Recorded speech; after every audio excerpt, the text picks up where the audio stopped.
عدونimada aan u qabno dawladda Itoobiya oo marlabaad maaragtay dib ugu soo laabatay inay dalka naga dib u qabsato ayadoo noo soo xiratay shacabka cusub oo tiri waxaan ka mid noqday maaragtay ciidamadii Afrikaanka ee hore u joogay Itoobiya waxaan leenahay waad ogay dhibaatadii ka gaartay magaalada Muqdisho iyo intii aad ka soo gashay wadankeena Soomaaliya ama galgudud ceelbuur iyo wixii aad kala kulantay waad ogtahay waxay xasuusan tahay magaalada Muqdisho intay ka lugaysay inay dooro ku tagto Itoobiya waxaan u sheegaynaa ragii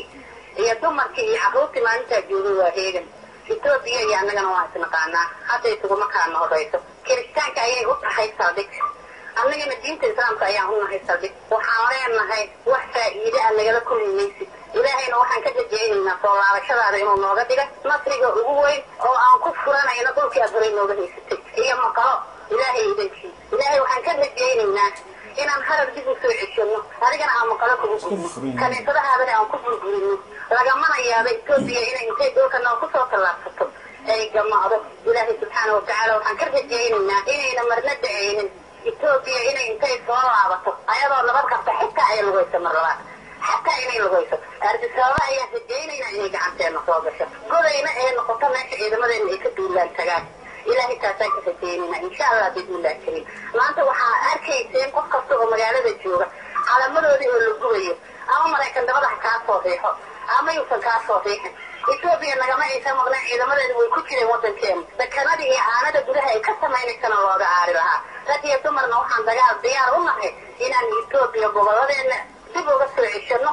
goladeedana aan ku tagsanno wali sababta waxay leeyihiin marka ayaga annaga waxaan ku tiirsanahay waliyadeena ay ku taagantahay wal caaqibatu lil muttaqin taas ayaan ku taaganahay saayir inaan leenahay ciribta dambe gaala way baabaaday wayna ogtahay maraykanna uu jabay awoodoodina intaasay ku dhakaatay annagana niyadeena hadday dir noqotay hilaaceennana hadduu istiimay insha allah unuuna zaalimkiini gees oran hadana baan جال حراق ونقم صغير كان كبير كان جيك ولا نبنانك وحمطحن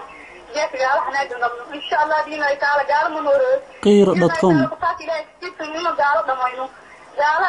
أنتي أنا باي بقولك نص كدافر دينا يتعالى رب نورية ينزل أصدق بنا إن شاء الله دينا يتعالى نزل الشباب عرض صوت دينا يتعالى أنتي لم تلعب تكتبون مجعنتانا حكتبه إن شاء الله رايد ومكتب دينا يتعالى جال منور دينا يتعالى قير.com مرتبط مع شيء يقوى هذه الدولة أي مري حاولنا الصومالة تاعي وبعد ذلك عن كسر إثيوبيا ذلك عن كسر وما عن كي يسنو بنام بحني ولا لا إن شاء الله دينا يتعلم عن دعاء نكون سور في إيران وكل شامر